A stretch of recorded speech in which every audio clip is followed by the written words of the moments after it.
For 3 days straight, a dog stood in front of an abandoned house and screamed at the world to pay attention. 3 days. And for 3 days, every single person who walked past that dog just kept moving. They covered their ears. They cracked jokes. They told themselves it was nothing. But here's what nobody knew. Inside that crumbling mud house, in the dark, bound and gagged and slowly fading away, a young woman was running out of time. And the only thing standing between her and death was one stray dog that refused to give up, and one ordinary woman who finally decided to stop and listen. What happened next will change the way you think about paying attention forever.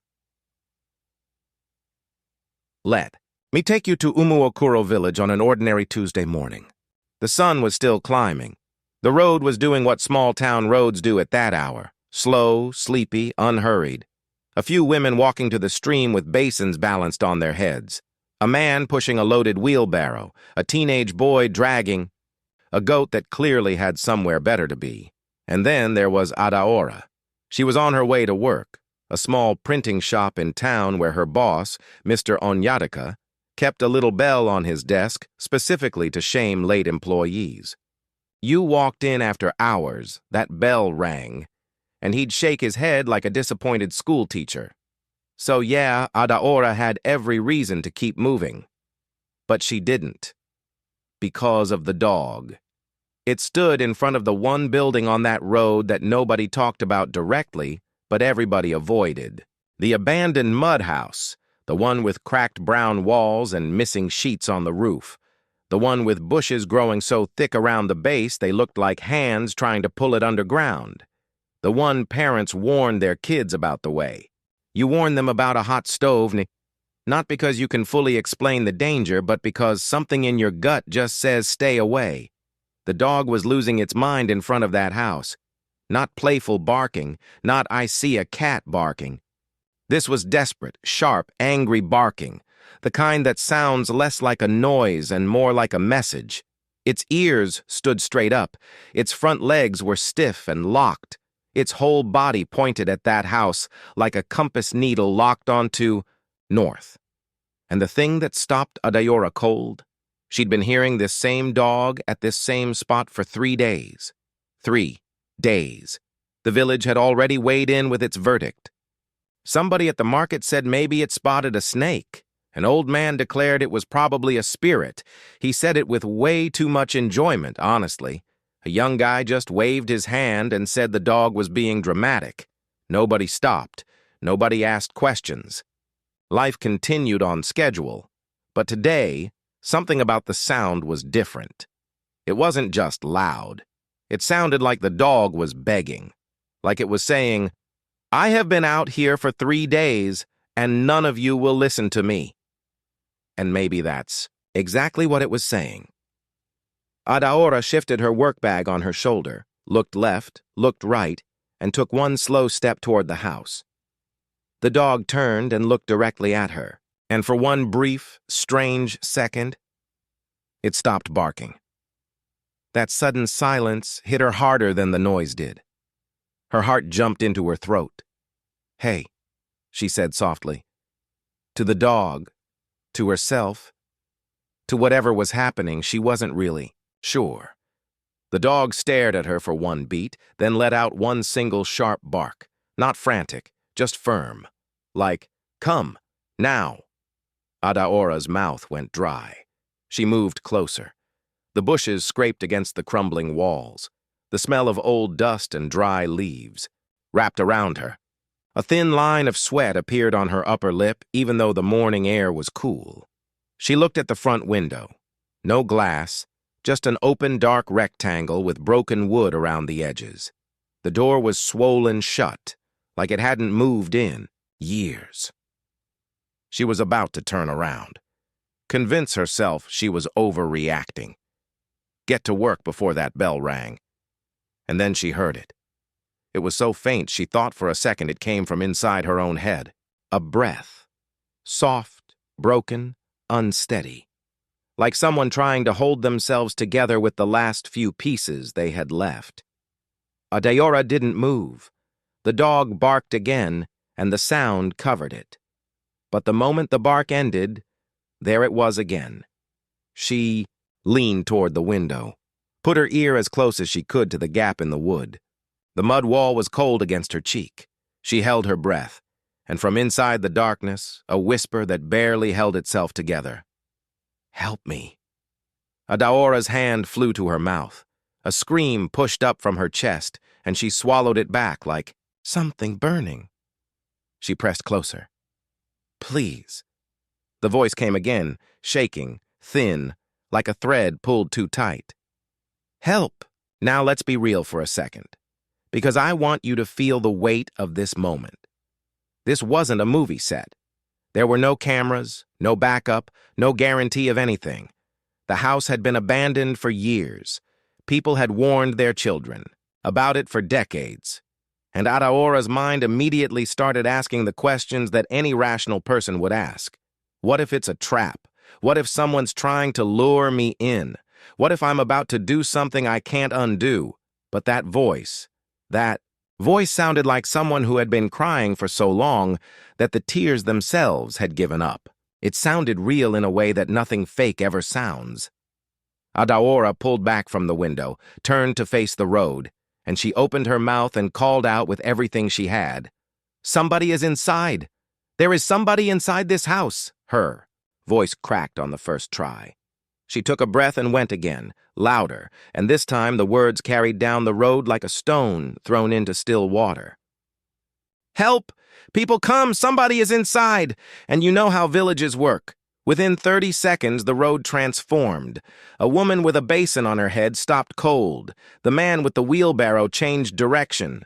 A teenage boy grabbed his friends and ran toward the noise. People appeared from compounds, from the market path, from doorways. The dog barked harder, like it understood. Finally, someone got it. The crowd murmured and shuffled. Some people pressed forward. Some hung back. Fear moved through the group like electricity, jumping from face to face. "That place is empty," someone argued. "Nobody has been in there for years." She's imagining things. But Adaora didn't flinch. "I heard her with my own ears," she said. "A woman's voice. She is inside." That's when a tall young man pushed through the crowd. Broad shoulders, faded black shirt. The kind of face that looked like it didn't smile often and meant it. Someone in the crowd whispered his name. Cheek, the community youth leader. He walked straight to the door, tried the handle. Nothing. Pulled harder. Still nothing. He stepped back, jaw tight, and without a word gave everybody around him a look that said, "Move." He kicked the door. The sound was enormous. A heavy, bone-deep thud. Dust rained down from the top of the door frame. The door didn't budge. He kicked again. The wood groaned, like something waking up angry. Third kick, and the door exploded inward. The crowd gasped. One collective sound, like they all shared one set of lungs. A wave of stale, sour air rolled out. And there on the floor, in the thin blade of light that cut through a crack in the roof, a shape. A person, a young woman, maybe early 20s, curled on the ground like something discarded. Her hands were bound, her legs were bound. A cloth gag hung loose at the side of her mouth, soaked and dark. Her hair was a tangled mess. Her lips were cracked. Her eyes were half open, rolling like she couldn't hold focus. For a second, nobody moved. Even the dog stopped barking. Then her lips shifted. A sound crawled out of her, barely audible, nearly swallowed by the air itself. "Please." Adaora felt tears hit her eyes so fast it startled her. The woman tried to lift her head. It fell back against the floor. "I am," she breathed. That was all she could manage. Everything erupted at once. "Jesus!" someone cried from the doorway. Another person covered their eyes. Cheek was already on his knees beside her, his voice cutting through the chaos. "Bring a knife. Bring something to cut these ropes." Adaora stepped inside. The dim interior was heavy and close. Dust floated in the thin shaft of light like tiny, slow ghosts. She moved toward the woman, and the woman's cloudy eyes found her face. And through all that exhaustion and pain and fear, there was something sharp in that gaze, the kind of desperate, fragile hope that only lives in someone who has been waiting alone in the dark for a very long time. The woman forced words out one by one, like each one cost her something she couldn't afford to spend. Help me. Swallow. I am the only child of my father. Then her eyes closed and her head dropped to the side. Adaora! Someone shouted from outside. It sounded miles away. Cheeky pressed 2 fingers to the woman's neck. She is alive, he said. But his voice had changed. Less confident, more urgent. Alive, but very weak. A man returned running with a machete. Cheek took it carefully, reversed it so the flat side was forward, and began working through the ropes. They were tied so tight it was obvious. Whoever put them there wanted the pain to be part of the message. Adaora turned to the crowd, still bunched at the doorway, and let her voice go sharp and loud. Call the clinic! Call Nurse Amaka right now! Somebody, please! And then everything shifted. Fear becoming action, shock becoming movement. Someone sprinted toward the village clinic. Someone else called for water. A woman untied the wrapper from around her waist and rushed forward to cover the young woman's legs. It was one of those moments where humanity surprises you, where the same crowd that stood frozen 1 minute becomes a machine of care the next. The dog stayed at the bay doorway the entire time. It didn't come inside. It just watched with those sharp, steady eyes. And that's when Adaora noticed something she hadn't before. Around the dog's mouth, foam. Not from sickness, from 3 days of barking, 3 days of warning, 3 days of standing in one spot, screaming at the world to pay attention. She looked at the dog. I heard you, she whispered. It felt like an apology, and she meant it that way. The dog blinked once, let out one low, tired sound. Not a bark, not a growl. Something more like an exhale. Chike and 2 other men lifted the young woman carefully, like she was something fragile and precious, which she was. When they carried her into the open air and the sunlight hit her face, she looked impossibly young. Her eyelids fluttered. At the village clinic, Nurse Amaka took one look and sucked air through her teeth. How long? She asked sharply. 3 days, maybe, Chike said. No food, no water. Amaka shook her head. She needs a better hospital, Port Harcourt. That's her only real chance. The clinic's ambulance, and calling it an ambulance was generous, honestly, was old, peeling white paint, siren that worked when it felt like it. But it was what they had. As they moved the woman onto a stretcher, her eyes opened again. She scanned the room slowly until her gaze landed on Adaora. Her lips moved. Adaora leaned down close. The woman breathed, her voice dry as paper rubbing. Together. My name. Chidera. Adaora felt her throat close. You're safe now, she said softly, though her heart wasn't fully sure yet. We found you. Chidera's fingers moved weakly and brushed against Adaora's wrist, like she was trying to grab onto something solid. Thank you, she breathed. Then, her eyes rolled closed. The siren screamed to life. The ambulance pulled away, dust chasing it down the road. Some villagers waved. Some prayed out loud. Some just stood in silence. Adaora watched until the vehicle disappeared around the bend. Then her legs gave out. She sat down on the ground right there on the road, not caring who saw her, and she just sat. But here's where this story refuses to let you breathe for long, because Adaora's mind kept circling back to something she'd noticed just before the crowd arrived, something she hadn't told anyone yet. A fresh footprint in the sand behind the corner of the house, not old, not washed away, not dusty. Fresh. Like someone had been standing there that same morning and left only minutes before the crowd showed up. And when she'd followed those footprints to the tree line, a branch had moved, like someone was watching. And then, quiet as a secret, she'd heard a laugh. Not loud enough for the crowd, just loud enough for her. Now. 2 days later, Adaora stood at the gate of a specialist hospital in Port Harcourt, unsure exactly how her legs had carried her there. When Nurse Amaka had called that morning with 4 simple words, "She woke up. She asked for you." There was no debate.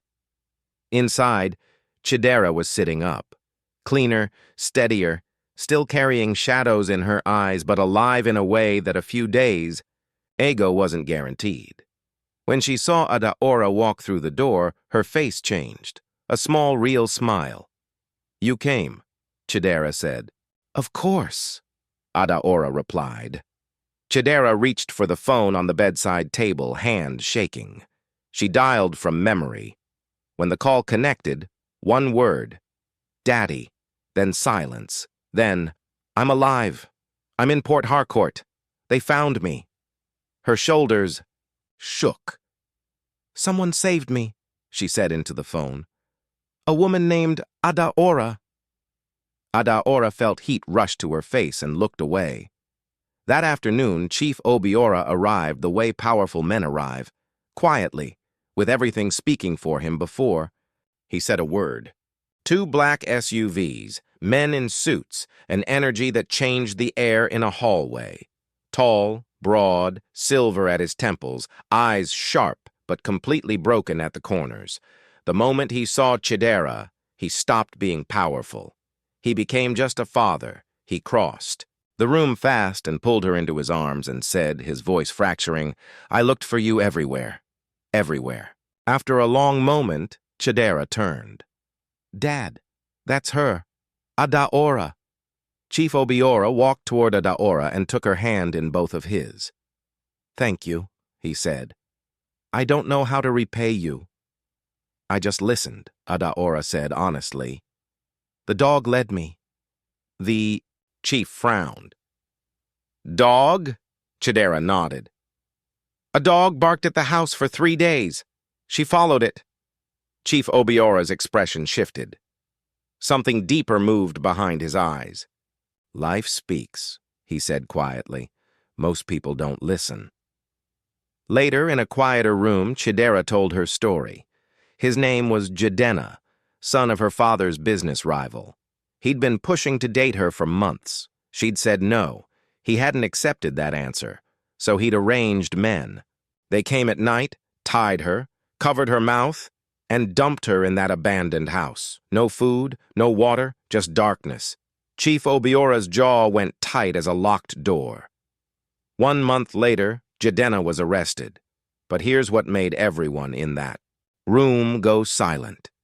Chidera's response when he knelt before her, crying, saying, "I lost my mind." She was quiet for a long time, long enough that the room forgot to breathe. Then she said, "I forgive you." Chief Obiora looked at her sharply. Chidera met his eyes and said something that nobody in that room forgot. "Forgiveness isn't weakness, it's freedom." But forgiveness wasn't the end of the story, because the investigation was revealing something darker underneath. Chidera hadn't acted alone. There was someone higher, someone funding everything, someone with enough power to stay completely invisible while other people got their hands dirty. The dog, meanwhile, had moved into Chief Obiora's compound.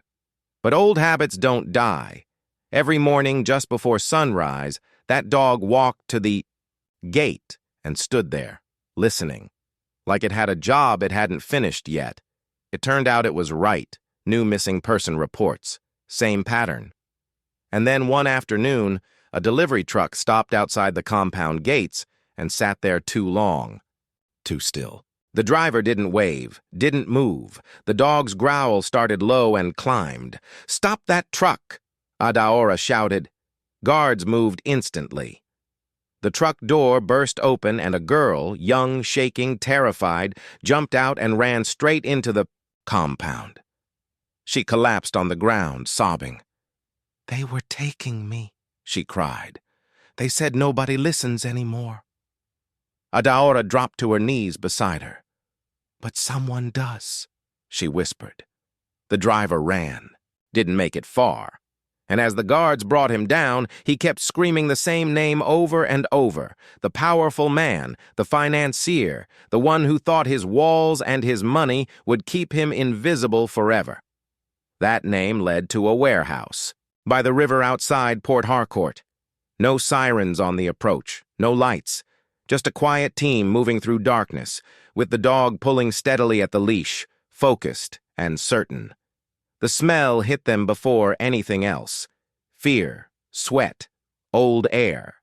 The kind of air that tells you something is very wrong before you can see it.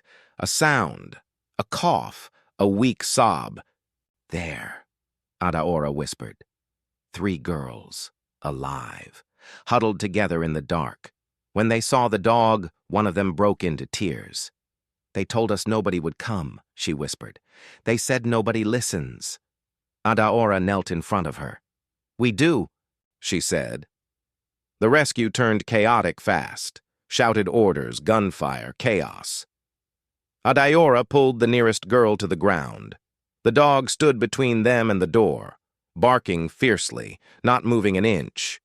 When the dust settled and the noise stopped, everyone was breathing, but the dog was bleeding. Not badly, but enough to make Adaora's heart lurch. "No," she whispered, pressing her hand against its side. "Stay with me. You're okay. Stay." The dog licked her hand weakly. By dawn, things had shifted. The story was everywhere. The warehouse, the mud house, the girls, the dog that started it all. People talked at bus stops, in markets, on radio shows, in their living rooms. Something that had lived in silence and shadow for too long was suddenly loud, visible, impossible to ignore. The powerful man, the financier, was stopped at the airport. Passport flagged, name officially loud, then arrested, not delayed, not questioned, arrested. When the news came, Adaora sat down slowly and just breathed. Chidera covered her face and cried the quiet way, the way people cry when a weight that's been crushing them finally gets lifted. In a safe room that afternoon, the rescued girls sat together. Clean beds, warm food, soft voices. Adaora sat with them and just listened. One talked about fear. One talked about shame. One talked about anger so big it frightened her. Nobody rushed them. Nobody told them to be strong or to focus on the positive. They were just allowed to be exactly where they were. When it was Adaora's turn to speak, she paused for a long moment. "I didn't do anything special," she said honestly. "I just listened." One of the girls, young, thin, eyes carrying exhaustion, way beyond her years, looked at her and said simply, "That's special. Nobody listens." 2 days later, the village of Umuokoro gathered at the abandoned mud house. The red tape was gone. So was the fear. The village head spoke briefly. This place was used for evil, but evil does not own land forever. That same day, they tore it down. Mud fell. Wood broke. Dust rose into the air and drifted away. When the last wall came down, the cleared ground felt lighter, like it could breathe again. The dog sat beside Adaora, perfectly calm. Weeks later, the trial came. No quiet settlements, no hidden deals. Chidera faced the court. So did the others. Truth stood in the open where everyone could see it. Justice didn't roar. It spoke quietly and steadily, and that was more than enough. Much later, on a slow afternoon, Adaora and Chidera sat on the balcony of the mansion watching the road below. Chidera asked, "Do you know what scared me the most? Not dying, being forgotten." Adaora was quiet for a moment. "That won't happen," she said. Not anymore. And one ordinary morning, Adaora walked back to the road where everything started. Same sun, same dust, different world. Children played near where the old house had stood, laughter echoing where fear used to live. She stopped at the empty ground where the mud walls had been. The dog stood beside her. "You changed things," she whispered to it. The dog wagged its tail. "No," she corrected herself, smiling slightly. "You started it."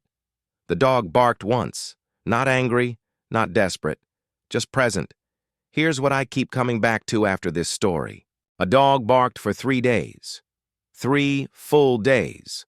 And the whole world walked past with their ears covered, telling themselves it was nothing, telling themselves it wasn't their problem, telling themselves somebody else would handle it. Just one person stopped.